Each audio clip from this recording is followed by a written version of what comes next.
আন্দোলন থেমেছে, পদত্যাগ করলেন ভারতের শিক্ষামন্ত্রী ধর্মেন্দ্র প্রধান। মোদী সরকারের ওপর বাড়ছে চাপ।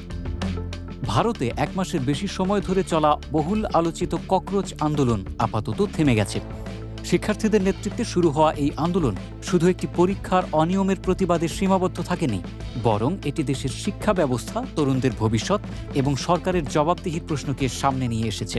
আন্দোলনের চাপে কেন্দ্রীয় শিক্ষামন্ত্রী ধর্মেন্দ্র প্রধানের পদত্যাগের পর শিক্ষার্থীরা তাদের কর্মসূচি স্থগিত করার ঘোষণা দিয়েছেন।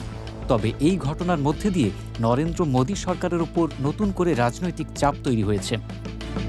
আন্দোলনের শুরু হয়েছিল মেডিকেল ভর্তি পরীক্ষা নিট এর প্রশ্নপত্র ফাঁসের অভিযোগকে কেন্দ্র করে। শিক্ষার্থীদের অভিযোগ ছিল, পরীক্ষার মতো গুরুত্বপূর্ণ ব্যবস্থায় অনিয়মের কারণে লাখো পরীক্ষার্থীর ভবিষ্যৎ অনিশ্চয়তার মুখে পড়েছে। প্রথম দিকে আন্দোলনকারীদের প্রধান দাবি ছিল শিক্ষামন্ত্রীর পদত্যাগ। পরে এর সঙ্গে যুক্ত হয় শিক্ষা ব্যবস্থার সংস্কার, প্রশ্নপত্র ফাঁসের সঙ্গে জড়িতদের বিরুদ্ধে কঠোর ব্যবস্থা, শিক্ষার্থীদের অধিকার নিশ্চিত করা এবং তরুণদের কর্মসংস্থানের মতো গুরুত্বপূর্ণ বিষয়। দিল্লি সহ ভারতের বিভিন্ন শহরে বিক্ষোভ ছড়িয়ে পড়ার পর আন্দোলনটি জাতীয় পর্যায়ে আলোচনার কেন্দ্রে আসে। শিক্ষার্থী সংগঠনগুলোর পাশাপাশি শিক্ষাবিদ ও বিরোধী রাজনৈতিক দলগুলোও সরকারের ভূমিকা নিয়ে প্রশ্ন তোলে। তাদের দাবি ছিল, শুধু একটি ঘটনার তদন্ত নয়, বরং পুরো পরীক্ষা ব্যবস্থার স্বচ্ছতা ও আস্থা ফিরিয়ে আনতে দীর্ঘমেয়াদী সংস্কার প্রয়োজন।